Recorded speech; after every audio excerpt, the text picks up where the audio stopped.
கடகராசி அன்பர்கள், உங்களுக்கு இந்த செப்டம்பர் மாதம் எப்படி இருக்கும் அப்படின்னா, சுயஸ்தானத்திலே சுக்கிரன்.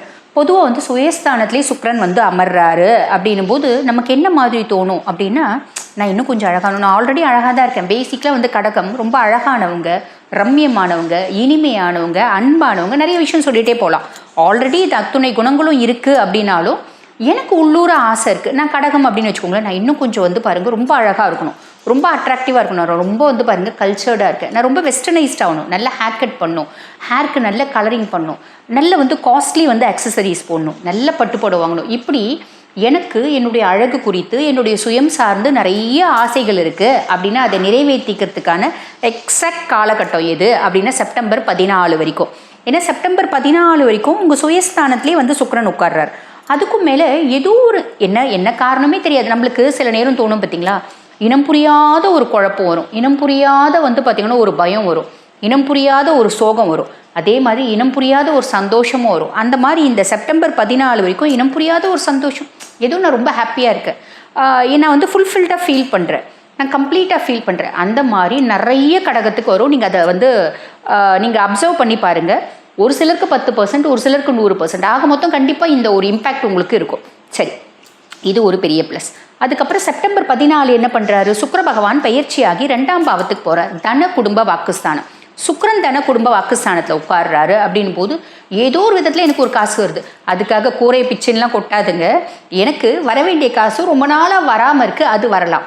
இல்லை என்னோட தொழிலில் பாருங்கள் ஒரு திடீர்னு ஒரு அதிர்ஷ்ட வாய்ப்பு அப்படின்றது வரலாம். இல்லை எனக்கு எங்கள் அம்மா பாருங்கள், நான் லவ் மேரேஜ் பண்ணிக்கினேன், எங்கள் அம்மா பெருசாக எனக்கு சப்போர்ட்டிவாகவே இல்லை. இப்போ என்னமோ எங்கள் அம்மாவுக்கு என் மேலே பாசம் வந்தாங்க. வரும்போது ஒரு அமௌண்ட் என் கையில் கொடுக்குறாங்க, ஒரு நகை என் கையில் கொடுக்குறாங்க. அந்த மாதிரி திடீர் ஏதோ ஒரு அதிர்ஷ்டம் அப்படின்றது வரும். அந்த அதிர்ஷ்டம் 10 பைசா அதிர்ஷ்டமானா இருக்கலாம், இல்லை 10,000 ரூபாய் அதிர்ஷ்டமானா இருக்கலாம். அதாவது இவ்வளவானா இருக்கலாம், இவ்வளோ பெருசானா இருக்கலாம், ஆனால் சாலிடாக வரும். அதே மாதிரி குடும்பத்தில் நிம்மதி, சந்தோஷம், ஒரு குதூகலம், மகிழ்ச்சி, அப்படி ஏதாவது ஒன்று சாலிடாக வருங்க. இது ஒரு பெரிய ப்ளஸ். அதுக்கும் மேலே 2ஆம் பாவத்தில் பாருங்கள் சூரியன் கேது புதன் இணைவு. இந்த சூரியனும் கேதுவும் பார்த்திங்கன்னா அங்கே இருக்காங்க. இது செப்டம்பர் மாதம் 15ஆம் தேதி வரைக்கும் சூரியன் கேது புதன் அங்கே இணைஞ்சிருக்காங்க. இப்போ 2ஆம் பாவத்தில் சூரியன் கேது புதன் இணைவு அப்படின்றது என்ன சொல்லுது, இது செப்டம்பர் 14 தானே சுக்கிரன் அங்கே வராரு. 14 வரைக்கும் இது என்ன இம்பேக்டை கொடுக்கும் அப்படின்னா, குடும்பத்தில் ஒரு 4 பேர் இருக்காங்க, 4 பேரும் தனித்தனியாக இருக்காங்க. 4 பேரும் பாருங்கள், இப்போ நம்ம ஒன்றும் இல்லைங்க, ஒரு ஹோட்டலுக்கு போகிறோம் அப்படின்னு வச்சுக்கோங்களேன், ஒரு ரெஸ்டாரண்ட்டில் போகிறோம் அப்படின்னா ஒரு ஃபேமிலி வருது, 2 குழந்தைங்க, அப்பா அம்மா வராங்கன்னு வச்சுக்கோங்களேன், 4 பேர்கிட்டையும் 4 ஃபோன் இருக்கும். 4 பேரும் அந்த ஃபோனை தான் நோண்டிட்டு இருப்பாங்க. யாரும் அவங்களுக்குள்ளே பெருசாக பேசி கொஞ்சி அப்படிலாம் நான் பார்க்கறது இல்லை இப்போத்தைய காலகட்டத்தில். அந்த மாதிரி தான் இருக்கும். பட் என்ன அப்படின்னா, இந்த இணைவு அப்படின்றது என்னோட புத்திசாலித்தனம். கடகராசி அன்பர்கள், நீங்கள் ஆணாக இருந்தாலும் சரி, பெண்ணாக இருந்தாலும் சரி, உங்களோட அதீத புத்திசாலித்தனத்தினாலேயும் உங்களோட யோசனையினாலேயும் உங்களோட ஆக்கப்பூர்வமான அறிவுனாலேயும் அந்த அந்யோன்யமின்மை அப்படின்றத மாற்றி அந்யோன்யமாக ஆக்குவீங்க அப்படின்னு சொல்லலாம். அதுக்கும் மேலே சுக்கிரன் அதை என்ஹான்ஸ் பண்ணுவார் அப்படின்னு சொல்லலாம். சரி, அதுக்கடுத்து செப்டம்பர் 13 வரைக்கும் பார்த்தீங்கன்னா செவ்வாய் உங்களுக்கு 3ஆம் பாவத்தில் இருக்கார். இளைய சகோதர தைரியஸ்தானத்தில் செவ்வாய். அப்போ செப்டம்பர் 13 வரைக்கும் எதிரிகள் பெருசாக இருக்க மாட்டாங்க. எதிரிகள் இருந்தாலும் மண்டிடுவாங்க. பொதுவாக கடகத்துக்கு எதுங்க எதிரி, அதுக்கும் மேலே மறைமுக எதிரிகள் இருந்தாலும் மண்டிடுவாங்க அப்படின்னு சொல்லலாம். ஆனால் 3ஆம் பாவத்தில் செவ்வாய் இருக்கிறது அப்படின்றது 13 வரைக்கும் தம்பி தங்கச்சி இருக்காங்கன்னா அவங்கக்கிட்ட பெருசாக வாக்குவாதம் வேண்டாம், சண்டை சச்சரவு வேண்டாம். சொத்து பிரிக்கிறது இந்த காலகட்டத்தில் நம்ம சொத்து பிரிக்கலாம், பஞ்சாயத்து வச்சுக்கலாம், மத்தியமஸ்தம் வச்சு பண்ணலாம், அதெல்லாம் வேண்டாம். செப்டம்பர் 13க்கு அப்புறம் பார்த்துக்கோங்க, ஓகேங்களா? சரி, அதுக்கு மேலே செப்டம்பர் 14 என்ன பண்ணுறாரு அப்படின்னா, ஃபஸ்ட்டு செப்டம்பர் 15 புதன் பகவான் பார்த்திங்கன்னா உங்களுக்கு 3ஆம் பாவத்தில் வராரு, அதாவது கன்னியில் வராரு, கன்னியில் உச்சமடைகிறாரு. செப்டம்பர் 16 சூரியன் புதன் பின்னாடியே வந்துடுவார். அதாவது சூரியனும் புதனும் சேர்க்கை கன்னியில், புதன் உச்சமடைஞ்சு அங்கே உட்கார்றாரு. ஆனால் சனியினோட வக்ர பார்வை அப்படின்றது இருக்குங்க. இது பாருங்க, உங்களுக்கு 3ஆம் பாவத்தில் சனியினோட வக்ர பார்வை இருக்குது அப்படின்னும் போது பொதுவாக 13 வரைக்கும் தம்பி தங்கச்சிக்கிட்ட சண்டை பிரச்சனை வேண்டாம்.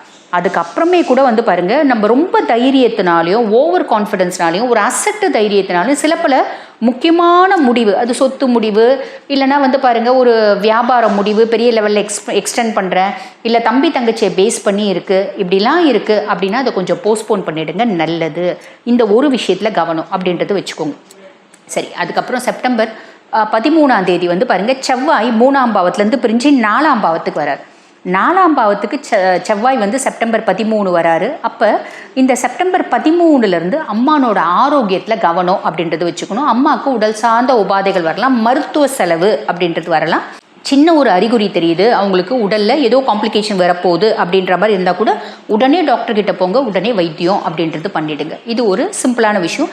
பெரிய லெவலில் எங்கள் அம்மாவுக்கு ப்ராப்ளம் வருமா, கவலைப்படணுன்ற அவசியம் இல்லை. காரணம் என்ன அப்படின்னா 4ஆம் பாவத்தில் செவ்வாய் இருந்தாலும் குருனோட நேரடி பார்வை இருக்குது. அப்போ குரு மங்கள யோகம் அப்படின்னு இருக்குது. அப்போ என்னோட கம்ஃபர்ட்டு, வசதி, வாய்ப்பு எல்லாம் செவ்வாய் அதிகப்படுத்தி கொடுப்பான். அம்மாவை உடம்பு சரியில்லாமல் படுக்க வைப்பான். பெரிய லெவலில் இல்லை, சின்ன லெவலில். இதுவும் வந்து பெரிய மைனஸ் கிடையாது, ஜாக்கிரதையாக இருக்கணும், சிம்பிள். அதுக்கப்புறம் வந்து பாருங்கள் 8ஆம் பாவத்தில் ராகு, அஷ்டமத்து ராகு. பொதுவாக அஷ்டமத்து ராகு அப்படின்னும் போது எல்லாரும் பயப்படுவாங்க. அஷ்டமத்து ராகு அப்படின்னும் போது எனக்கு வயிறு சார்ந்த உபாதைகள் வருமே, ஸ்கின் மேனிஃபெஸ்டேஷன்ஸ் வருமே, சமுதாயத்தில் நான் செய்யாத தப்புக்காக ஒரு அசிங்கம், அவமானம், அவப்பேர் இதெல்லாம் வருமே, எனக்கு வந்து உடல் சார்ந்த உபாதைகள்னால பெரிய மருத்துவ செலவு அப்படின்றது வருமே, இப்படிலாம் நிறைய பேர் யோசிப்பாங்க. ஆனால் ஒன்றுங்க, சுய ஜாதகத்துலேயே அஷ்டமத்தில் ராகு இருக்காரு அப்படின்னு வச்சுக்கோங்களேன், ஒரு பெரிய ப்ளஸ் இருக்குது. அது என்ன அப்படின்னா திடீர் தனப்பிராப்தி அப்படின்றது வரும். அதே மாதிரி நம்ம குடும்பத்தில் யாருக்காவது வாரிசு இல்லாதவங்க இருக்காங்கன்னா அவங்களோட சொத்து பத்து நம்மளுக்கு வரும். அந்த ப்ளஸ்ஸை யாருமே சொல்ல மாட்டாங்க. ஸோ இப்போ அஷ்டமத்து ராகுனோட மைனஸை நீங்கள் பெருசாக கவலைப்படணும் அப்படின்ற அவசியமே இல்லைங்க. காரணம் என்ன அப்படின்னா குருனோட நேரடி பார்வை இருக்குது. இது வந்து பாருங்கள், குரு சண்டால யோகம் இருக்குது. 1 வருஷம் வரைக்கும் அஷ்டமத்து ராகு மேலே குரு இருக்கார். ஸோ ராகுவை பெருசாக கவலைப்படணும்ல, இக்னோர் பண்ணிடுங்க அப்படின்னு சொல்லலாம். அதுக்கப்புறம் 9ஆம் பாவத்தில் சனி பாக்கிய சனியாக இருக்கார். சனி பாக்கிய சனியாக இருக்கவர் எல்லா விதத்துலேயும் அதிர்ஷ்டங்களும் பாக்கியங்களும் கொடுக்க போகிறார். அதில் எந்த விதமான சந்தேகமும் இல்லை. ஆனால் சனி பகவான் இப்போ வக்ரகதி அடைஞ்சிருக்காரு அப்படின்னா கவலைப்படணுன்ற அவசியம் இல்லை. நவம்பர் மாதம் 27ஆம் தேதி வக்ர நிவர்த்தி அடைஞ்சிடுவார். வக்ர நிவர்த்தி அடைஞ்ச பின்னாடி எல்லா பாக்கியங்களும் கொடுக்கறதுக்கு அவர் வந்து அகைன் ஓட ஆரம்பிப்பார் அப்படின்னு சொல்லலாம். சரி, இப்போ வக்ரகதி அடைஞ்சிருக்க காலகட்டத்தில் ஏதாவது ப்ளஸ் இருக்குமா? இருக்குங்க. என்ன அப்படின்னா அவர் வந்து பாருங்கள், உங்களுக்கு லார்ட் ஆஃப் 7 and 8, அதாவது கலத்திர ஸ்தானத்துக்கும் அவன் தான் அதிபன், துஷ்தானத்துக்கும் அவன் தான் அதிபன். அப்போ கடகராசி அன்பர்கள், எனக்கு என்னோட கலத்திரஸ்தானம், என்னோட பார்ட்னரை குறித்து, லைஃப் பார்ட்னரை குறித்து எனக்கு ஒரு ஆசை இருக்குது. என் ஹஸ்பண்ட் நான் கேட்குறதுக்கு முன்னாடி எனக்கு பர்த்டேக்கு சர்ப்ரைஸாக பார்ட்டி கொடுக்கணும். நான் கேட்குறதுக்கு முன்னாடி எனக்கு வந்து 2 பட்டுப்புடவை எடுத்து கொடுக்கணும். நான் கேட்குறதுக்கு முன்னாடி இவ்வளோண்டு குண்டுமணி தங்கமான வாங்கி கொடுக்கணும். இப்படி ஒவ்வொரு ஒய்ஃப்க்கும் இருக்கக்கூடிய ஒரு ஆசைகள் தான், நியாயமான ஆசைகள். கடகத்துக்கு அது கொஞ்சம் துக்கலாகவே இருக்கும் அப்படின்னு சொல்லலான்னு வச்சுக்கோங்களேன். இந்த மாதிரி பல விஷயம் நான் வந்து என்னோடய லைஃப் பார்ட்னர்கிட்ட எக்ஸ்பெக்ட் பண்ணுறேன். அதே மாதிரி என்னோட பிஸ்னஸ் பார்ட்னர்கிட்ட நான் யோசிக்கிறேன். நான் சொன்னதை நான் 10 சொன்னால் அவன் 1 கூட அக்செப்ட் பண்ண மாட்டேன்றான். அட்லீஸ்ட் கேட்கவாது கேட்கணும், காது கொடுத்தாவது அவன் கேட்கணும் அப்படின்னு ஆசைப்படுறேன். இந்த மாதிரி எனக்கு என்னோட லைஃப் பார்ட்னர் குறித்தும் என்னோட பிஸ்னஸ் பார்ட்னர் குறித்தும் பலவிதமான ஆசைகள் இருக்குது. அப்படின்னா அதில் 1-2வது சனி பகவான் இந்த வக்ரகதி அடைஞ்சிருக்க காலகட்டத்தில் ஃபுல்ஃபில் பண்ணுவார் அப்படின்னு அர்த்தம். இது ஒரு ப்ளஸ்ஸு தானே, இதுவும் ப்ளஸ்ஸு. அதுக்கப்புறம் 12ஆம் பாவம் அயன சயன போஜன மோட்ச விரயஸ்தானம். இங்கே வந்து பார்த்திங்கன்னா குரு பகவான் 12ல் குரு விரைய குருவாக இருக்காரு. விரைய குருவாக இருக்கவர் என்ன பண்ணுவார்? நம்மளுக்கு தேவையில்லாத செலவுகளை கொடுப்பாரா அப்படின்னா கிடையாதுங்க.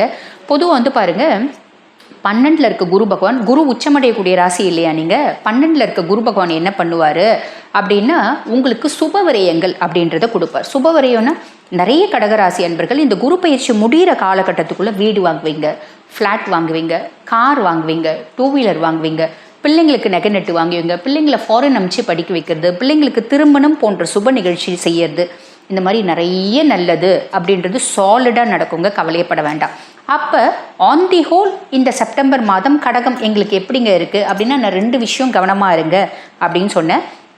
அந்த 2 விஷயத்தில் மட்டும் கொஞ்சம் எச்சரிக்கையாக இருக்கீங்க, கொஞ்சம் காஷியஸாக இருக்கீங்க அப்படின்னா செப்டம்பர் மாதம் நல்லது நடக்கும், நல்லது மட்டுமே நடக்கும். வாழ்த்துக்கள். இப்போ நான் சொன்னது வந்து பார்த்தீங்கன்னா உங்கள் ராசிக்கான பொதுவான பலன். இந்த பொதுவான பலன் முழுசும் நடக்குமா? உங்கள் சுயஜாதகம் எடுத்துக்கோங்க. சுயஜாதகத்தில் என்ன தசை நடக்குதுன்னு பார்த்துக்கோங்க. தசநாதன் நல்ல பாவத்தில் இருக்கானா? அப்படி நல்ல பாவத்தில் இல்லை அப்படின்னா கூட குருனோட பார்வை இருக்கா? என்ன புத்தி இருக்குது? புத்திநாதன் நல்ல பாவத்தில் இருக்கானா? இதெல்லாம் நீங்கள் வெரிஃபை பண்ணிக்கிறீங்க அப்படின்னா 100% உங்களுக்கு என்ன பலன் வரப்போகுது நீங்களே தெரிஞ்சுக்கலாம். அதுக்கும் மேலே இல்லைங்க, எங்களோட சுயஜாதகத்தை நாங்கள் ஒரு முறை அனலைஸ் பண்ணிக்கணும்னு விருப்பப்படுறோம், உங்ககிட்ட நாங்கள் வந்து பார்த்திங்கன்னா அனலைஸ் பண்ணணும், பேசணும் அப்படின்னு விருப்பப்பட்டீங்கன்னா, நான் பேசிகிட்டு இருக்கும்போதே என்னோடய வாட்ஸ்அப் நம்பர் டிஸ்பிளேயில் கொடுத்துருப்பாங்க. அந்த வாட்ஸ்அப் நம்பருக்கு கால் பண்ணி அப்பாயின்மெண்ட் ஃபிக்ஸ் பண்ணி என்கிட்ட பேசி. கோயம்புத்தூர், மதுரை, திருச்சி, பெங்களூர் இங்கே இருக்கவங்களும் எங்களை நேரடி வந்து பார்த்து ஜோதிட ஆலோசனை பெறணும் அப்படின்னா, நான் பேசிகிட்டு இருக்கும்போதே என்னோட வாட்ஸ்அப் நம்பர் டிஸ்பிளேயில் கொடுத்துருப்பாங்க. அந்த வாட்ஸ்அப் நம்பருக்கு கால் பண்ணி அப்பாயின்மெண்ட் ஃபிக்ஸ் பண்ணி என்கிட்ட நேரடியாக அந்தந்த ஊரில் வந்து சந்திக்கலாம். தேங்க்யூ.